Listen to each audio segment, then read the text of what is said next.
This time we're out again with Aaron Fisher and we're on the Simpsons Valley complex on the upper Fuzzy Lake.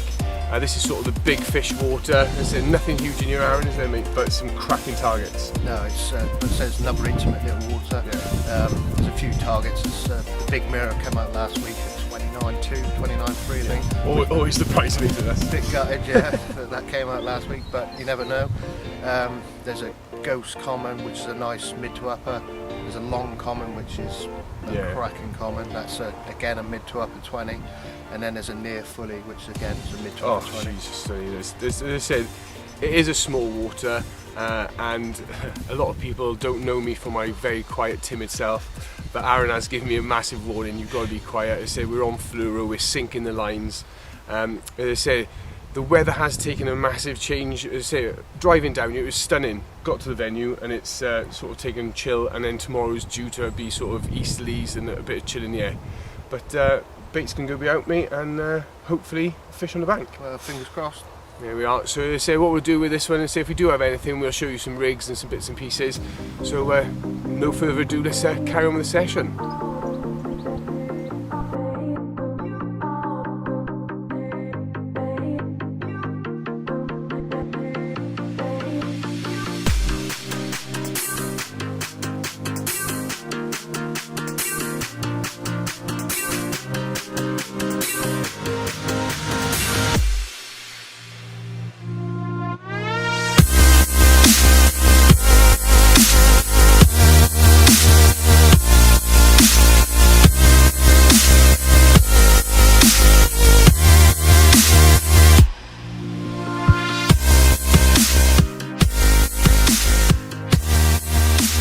Well, good morning, and what only a morning it is. First fish for me, early hours of this morning, and it's only the biggest mirror in the lake. 28 pound 14 ounces. This is an old fish as well. It said standing behind the camera is Andy Owner. We'll have a chat with him later. But oh my god, it said 35-40-year-old fish, and she's absolutely buzzed off. A few beeps, reeled in what felt like miles of line, and it said using the fluoro. And all of a sudden it was underneath the rod tips from the other side of the lake. What a belter. Absolutely buzzing with this. And there's more to come in the retainer. There's only the biggest common in the net as well. Happy days. I'm going to slip this one back, get the other one out now for the second shot. Over the moon, happy days. And there we are, fish number 2 from this morning's brace. And it's the biggest common in the lake. What a cracker this is. Proper winter colours, proper dark, proper mahogany, and what a ripper. Yet again, almost exactly identical bite. Few beeps, picked up the rod, reeled in, and it said she was coming towards me at a rate of knots. Another 10-15 minute battle ensued, and I got on it.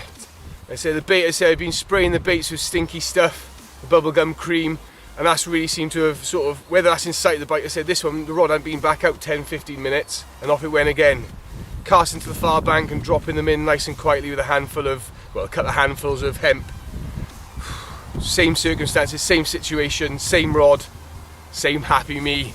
What a belter. Let's slip her back, and we're off for a couple of hours stalking as well, so who knows what could come. Wow, what a morning, happy days. Well, I say the best part of anything is slipping them back. I say I'm over the moon. I needed a bit of a comeback, to be honest, as well. As I said, since the last blog, not a lot's happened in the fishing world of John flew in. So to have these two biggest fish in Lake Mirror and Common, I'm absolutely saturated with happiness. So we'll slip her back, and as I said, we'll go stalking, but we'll say in the meantime we'll show you some rigs and some baiting approaches. Let's slip this one back.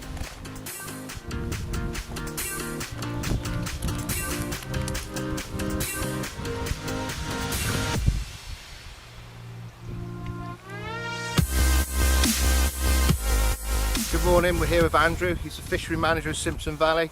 Andrew's just going to explain a bit about Upper Fuzzy, where we're fishing, and the rest of the complex. Over to you, Andrew. Well, the lakes have been here since 1983. We've got 6 lovely lakes on the complex, 3 trout lakes and 3 coarse lakes, and the one that you're fishing, and John well knows behind the camera, has had a bit of a lucky start to the session. It's about 1.5 acres. It's got 65 fish in it.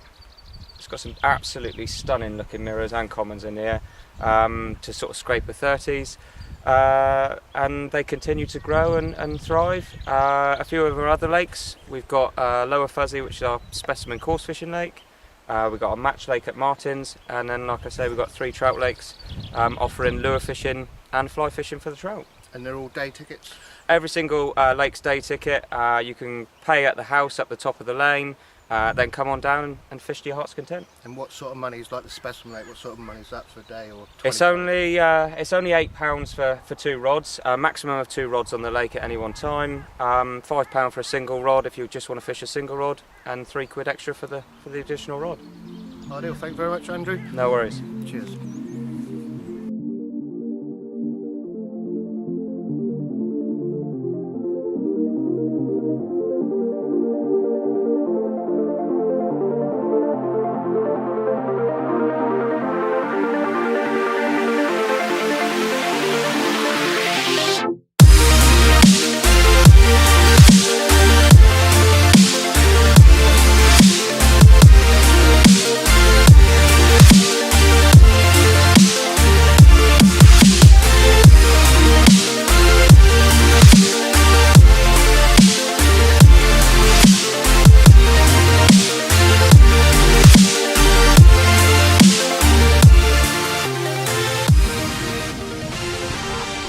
John's already mentioned we're going to do a bit of stalking today. We got here late yesterday afternoon, got the rods out, had a quick scout around, found 4 or 5 areas that we like the looks of, put a little bit of bait in, and we're going to go off in a minute and try these areas. I'm just going to go quickly through the mix I put in last night. It's just hopefully you can see, it's just a bit of the hemp and groats. This is probably 40-50% of the mix. Then I used the golden corn just for a bit of colour.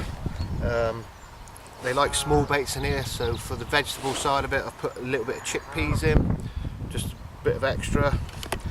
I'll go with my ever faithful Weight Watchers pellet. I use that a lot in the winter because it's only 5% crude oil. Again, my favourite, the peanut stick mix, and the ever faithful Velocity peanut 12mm boilies, again because they like small baits. That's all mixed around. This time of year, I mean, aminos work all year round, but this time of year I find after winter I put a lot more amino. This is a peanut amino. I put a lot more of it in because I think they're trying to replace sort of minerals that they might have used over the winter time while they're sitting dormant and not feeding, and I find that's a great edge sort of coming into early spring. Put that in, and basically that's it. So hopefully we're going to get round on the spots, put a little bit more in. Most of this is PVA friendly, so we'll get that in the bags and then get on the spots and hopefully have some fish. Well, we wanted a daytime bite and we've managed to get one. This one's off the stanchion rod with a little trimmed down wafter. There's literally hardly anything of this. The bait barely sits up off the bottom. That's another 20, mate. Aaron's saying £20, we'll see. That's another 20. Absolutely tore off the mark. Absolutely manic fight. It's clearly dropped the lead. It's been on the surface since the start. But they don't half hang on, as our man Matt would say. What a cracking result. And I say I don't care what size it is. They're hard to come by anything. The weather has been cold and it has gone quiet for the last couple of hours. But yeah, little CR trimmed down wafter, dipped in some of the new nectar nut. Oh, she's flipping.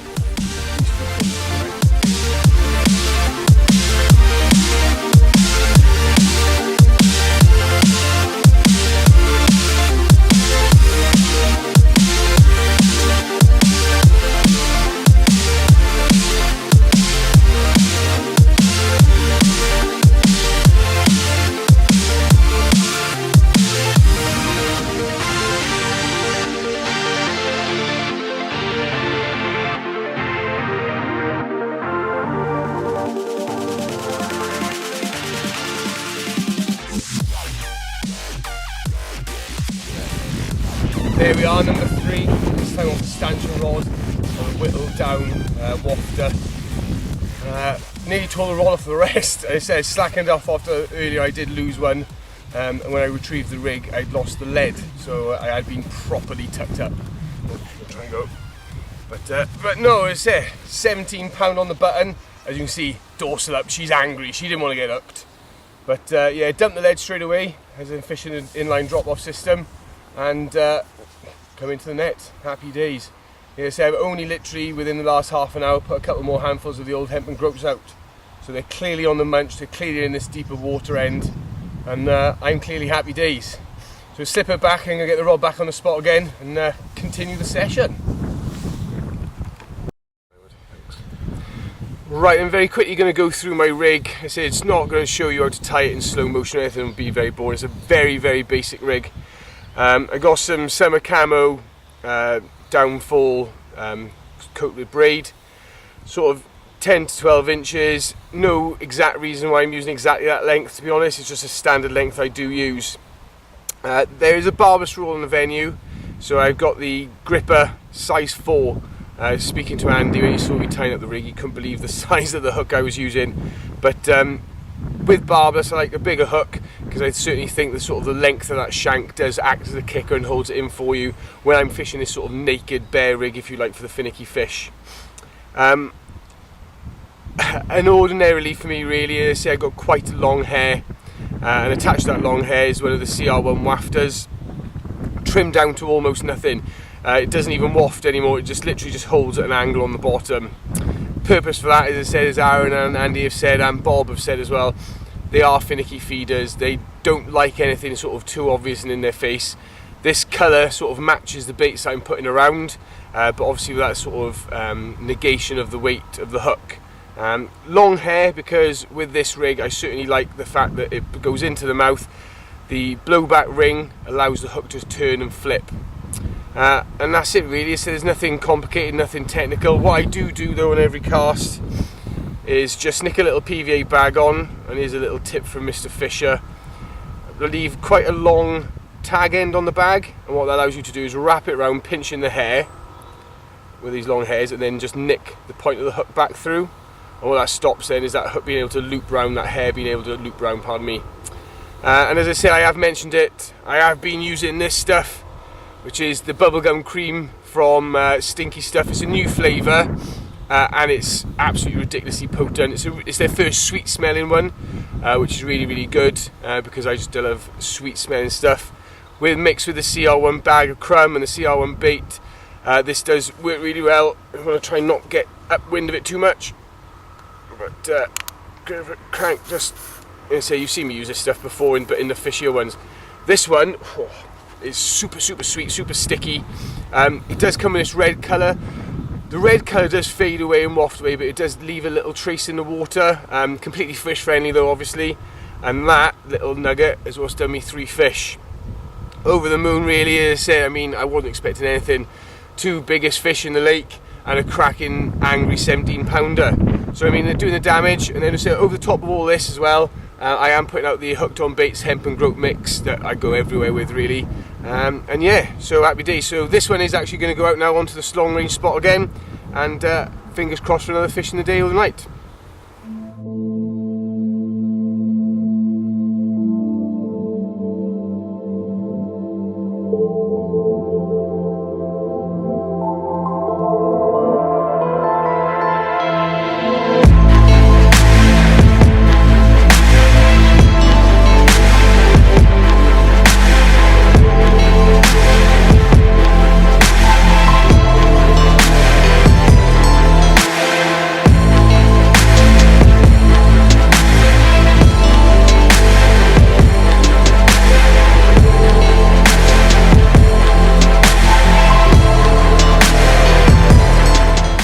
Well, it's come to the end of our session at Simpsons Valley on the Upper Fuzzy. It's been a bit of a mixed bag of emotions, to be honest. As I say, after that huge hit straight away with the biggest common and the biggest mirror, it all went quiet in the day, and then I picked up that 17-pounder in the afternoon, and then we haven't had a touch for the next 24 hours. But the wind has affected us massively, really, isn't it? Yeah, it's been a cold easterly, definitely. Yeah, it's like I said, the cold easterly blew in, the temperatures did very much drop, fish movement seemed to slow down, but I'm obviously, as you can tell by the voice, I'm still buzzing with the result. It's not a place you just come and bag up really, is it, mate? No, it can be very tricky. I know people that come here quite often blank or just the one, so to get the 2 biggest fish and the backup 17, you've done well, mate. Yeah, So. happy days. Well, there we are, guys, we're going to pack away the gear now, trundle it back to the car park, and we'll see you on the next adventure.